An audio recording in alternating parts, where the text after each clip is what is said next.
Hi, morning. In today's class, we have a listening class, as you may see.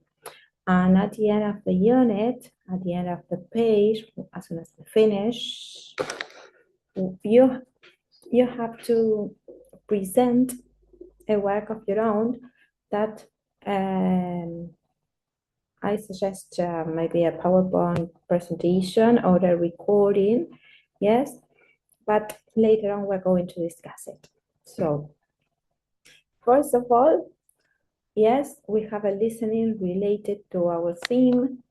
In this case, in this lesson, is art, okay?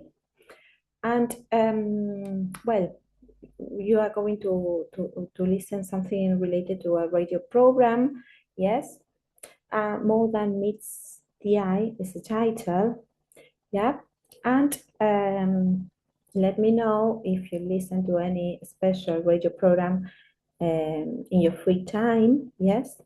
Or maybe you listen to some podcast, or you have also now streaming, so well-known streamers in different platforms we have here in Argentina, so popular Instagram, TikTok, YouTube, yes?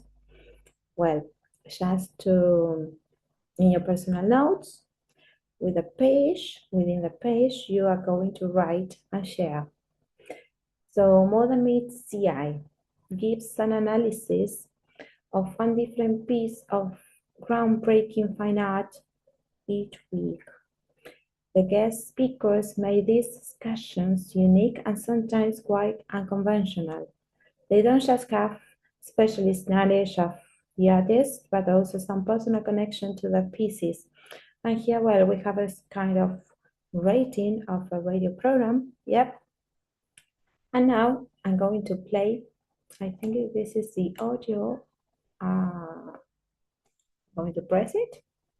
I think I have the recording. Yeah. Let me see. Okay. Work in pairs, read the review of the radio program More Than Meets the Eye. Are there similar programs in your country? We have already done that. I want the listening. I don't know where is the lesson. My goodness. Okay, here. No, I think the listening comes later on because I don't have. No, it's not here. So sorry. Then in point B, you are going to listen to an episode of More Than Meets the Eye about a picture B. Work in pairs and answer the questions below. Use the information in the box to help you. Anticipating content before listening. Well, this is a very common exercise we do whenever we read, whenever we listen. Yes, serving ourselves with the different elements we have before introducing or familiarizing ourselves with the piece of listening or writing we are going to get into it, to dive into it. Okay, so you can use different types of information to predict what you hear. Read notes, reviews, handouts, etc. Look at the title of images. This is kind of the paratext we have for, well, in order to get clues, yes, about what speaker will cover. Use your knowledge, yes, the background knowledge of the reader, of the participant is very, very important in order to get more information about the different themes we are dealing, okay? Use the information to think of questions you expect to be answered, okay? That is a kind of structuring the different thoughts we have as soon as we listen. Well, I'm going to relate this to that, okay? Well, what topics will be discussed in the program? Yes, so there you have one clue in order to develop, okay? What questions will be answered? So you may, I don't know, write down some questions before listening, and then, yes, you share. Now we have the listening. Yes, listen for the TV program and check your predictions from exercise B. listen and write down the different ideas about who the main subject of the painting is. Yes. And then point D, listen and write down the different ideas about who the main subject of the painting is. And we have 3 points to cover. Work in pairs, discuss the questions. Who do you think the subject of the painting is? Kind of repetition. Well, why do you think the artist chose this composition? This question is so personal, so it is from your own perspective that you are going to write, okay? So now we have the listening. So pay attention. Remember that you can pause the video, go backwards, go forward, pause it, repeat it as many times as you need it. The idea listening is to listen to it continuously. Yes, pause it and then replay it. But if you cannot do in that way, well, you may pause the first time. Yes, the next following choose, try or avoid that. Okay, there we go. This week's guest on More Than Meets the Eye is art historian Caroline Bishop. Caroline, thanks for joining us. It's my pleasure. Thank you for having me. So, the painting you've picked also happens to be one of the great masterpieces. Could you start by telling us its name and a bit about the painter? Sure. It's a painting by Velázquez called Las Meninas. Velázquez is one of Spain's most important artists. He painted in a Baroque style, which means his paintings are very ornate, detailed, and realistic. He mainly painted historical scenes and portraits. He painted Las Meninas after he'd been given a prominent position in the royal court. And can you describe the painting to us? Well, it depicts a scene in the artist's studio. In the center foreground, we have the young Infanta Margaret Teresa, the daughter of the king and queen. The word infanta is similar in meaning to princess. The infanta is framed on either side by her 2 ladies-in-waiting. Then to the right, we have 2 other women from the royal court and a dog. Behind them are the Infanta's attendants, a chaperone and bodyguard, and further in the background, there's a royal official in a doorway.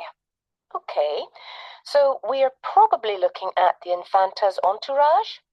Yes, we can see her entourage on the right, but to the left, we can see the artist himself, standing next to a gigantic canvas. The inclusion of the artist in the painting is one of the things that makes this such an interesting piece. It seems more like a snapshot taken behind the scenes of the royal court, rather than the typical posed portraits of the time. It was a very original composition, groundbreaking at the time. So, do you know why he chose such an unconventional composition? Actually, there are several theories about this, which is one of the things I like best about the painting. There's been a lot of debate about who the subject of the painting really is. On first inspection, it seems that the Infanta is the subject. After all, she's in the center of the painting. But then, if you look in the background, there appears to be a mirror that shows the king and queen. This suggests that the artist is actually painting their portrait.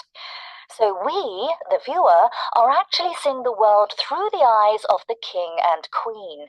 The Infanta and her companions are merely watching. So it's a portrait of the king and queen, not the Infanta? Is that right? Well, some people think so, yes, even though the image of them is really small. That's a very imaginative idea, and really unusual for a royal portrait, I'm guessing. Yes, absolutely. However, there's one other interpretation that I like. Some people believe that the scene we see is actually just the reflection in a large mirror. What we're seeing is the artist at work in his studio. So this may even be a self-portrait. Exactly. The point of the picture may be to show us the artist's life. This is his studio. This is what it was like when he was painting a portrait. It's actually a very complex composition. It's like a puzzle for the viewer to decide what is really happening. It's fascinating, and I'm not sure which interpretation I like best. Anyway, why did you choose it as your favourite painting? Do you have a personal connection to the work? Well, I first saw this painting in the Prado Gallery in Madrid over 20 years ago when I was a student. And the first time I saw it, I was astounded.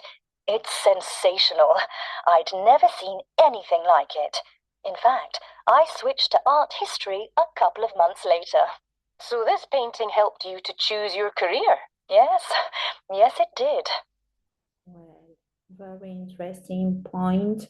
The different interpretations we have of a piece of art. Okay, I'm going to share my own personal opinion. I think it's a reflection on the mirror, and we are seeing through this portrait the whole scenery. Okay, that's my own reflection, my own sense of the image. It's very interesting seeing the way that the artist composes the piece of art, especially considering the time we were long time ago. Okay, so now you are going to write your own ideas and then share with me later on. And now we have the next listening. You are going to write the main subjects we have here in the piece of art.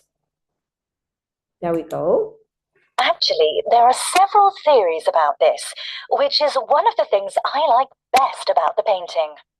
There's been a lot of debate about who the subject of the painting really is. On first inspection, it seems that the Infanta is the subject. After all, she's in the center of the painting. But then, if you look in the background, there appears to be a mirror that shows the king and queen. This suggests that the artist is actually painting their portrait. So we, the viewer, are actually seeing the world through the eyes of the king and queen. The Infanta and her companions are merely watching. So it's a portrait of the king and queen, not the Infanta? Is that right? Well, some people think so, yes, even though the image of them is really small. That's a very imaginative idea, and really unusual for a royal portrait, I'm guessing. Yes, absolutely. However, there's one other interpretation that I like. Some people believe that the scene we see is actually just the reflection in a large mirror. What we're seeing is the artist at work in his studio. So this may even be a self-portrait. Exactly. The point of the picture may be to show us the artist's life. This is his studio. This is what it was like when he was painting a portrait. It's actually a very complex composition. It's like a puzzle for the viewer to decide what is really happening. Well, there you had to refocus your attention on the different points the speaker is trying to communicate through the piece of art, through the portrait, the different themes, the different ideas. Well, you are supposed to get them and choose them. I'm going just to do the first one for you, just to give you a clue, and then you continue on your own, okay? There we have the first point here, highlighting, is the king and queen. And then we have different perspectives, and you may have your own opinion as well, okay? So there we are, and you continue on your own. We're going to continue with the rest of the lesson. Here we have the contrastive stress with a falling intonation. And when we speak, remember that we have different, how you say that, we communicate through words and through intonation, and as well as non-verbal expressions we have, yes. And here in English, it's so common to use intonation to communicate. We have different intonation when we speak. For instance, when we raise the intonation, we go up, and when we fall the intonation, we go down. Depending on the tone we use, we are going to call the listener's attention, or maybe we have also a neutral intonation as well. okay? So here you have to focus your attention if we listen to a rising intonation going upwards or a falling intonation going downwards, okay? So pay attention to the listening and write the arrows here in the two examples we have.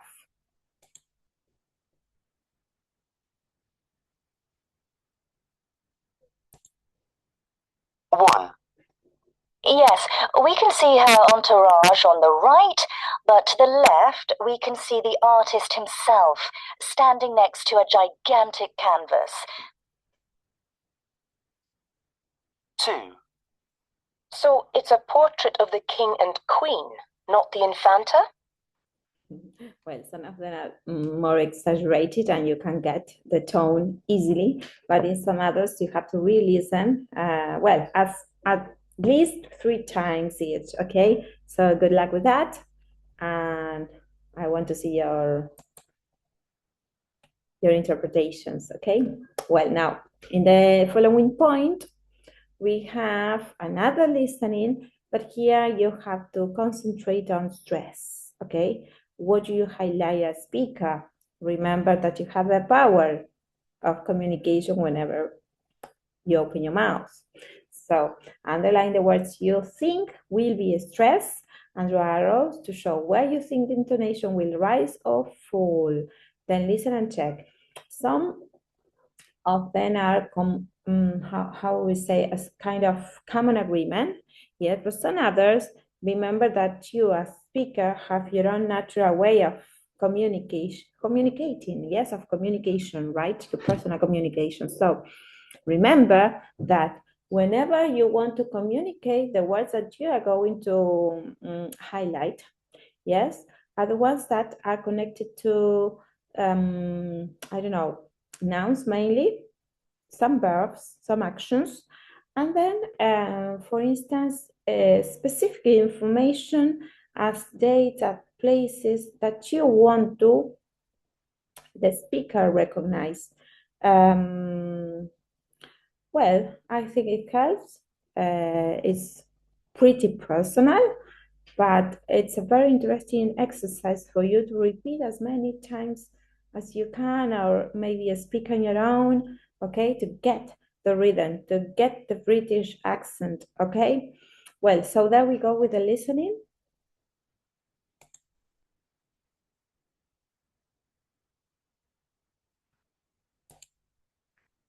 One.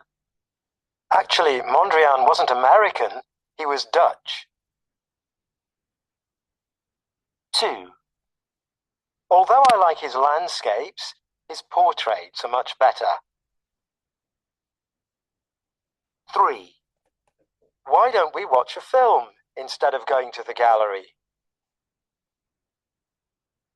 4. I don't think it's tedious, I just think it's overrated. 5. It was painted in 1656. You said 1666. 6. You study art history, don't you? No, I study fine art, not art history. Well, all right. Remember to focus on the word stress first, and then you carry the attention to the different intonation we have in each example, okay? Then guess whether your partner likes these things or not. Respond to your partner guesses, use contrastive stress when appropriate, yes. But instead of doing that, yes, I'm going to change a little bit this exercise because we don't have classmates. So you're going to choose or pick up one of your friends, your relatives there at home, and you're going to speak about classical music, comic books. Well, the suggestions we have here: crime novels, heavy metal, Hollywood movies, modern art, musical, science fiction, films, operas, okay? And you are going to not make a dialogue because I don't know if everyone at home speaks English, but you are going to I don't know, pick up your mom, for instance, and you're going to speak about, well, my mom prefers, I don't know, going to operas because when she was young, he was a great fan of listening Italian artists or whatever, right? Something like that. And you're going to try to include as most as new vocabulary we have here from the unit.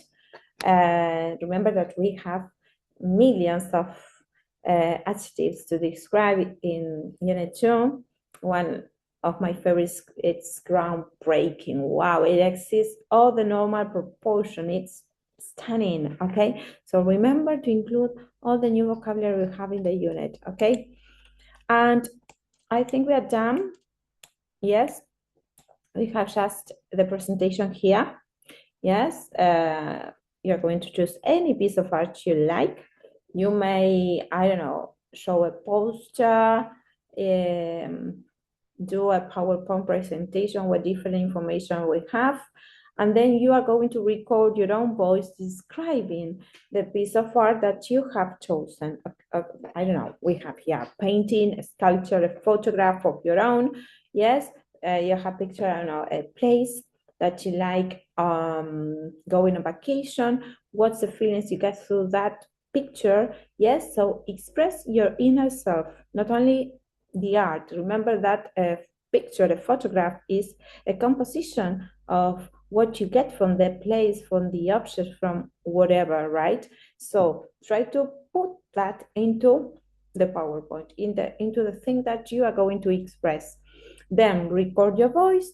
If you want, it is challenging, of course. You can record yourself with your face, but if you don't, just show the PowerPoint and record your voice, okay, with everything that you want to describe. Remember, if you want me to check before recording, just in case you have some grammar mistakes, well, you send me the piece of work beforehand, okay? Well, now, make notes. The notes here, you have a kind of write information about the artist, the writer, the singer, or whatever you're going to describe, a description of the work, your interpretation. This is key, okay? And the reason why you like that piece of art, that work, okay? And that's it for now. I'm going to let you know the different pages we are going to work from the activity book, and see you the following week. Mwah. Have a lovely week. See you.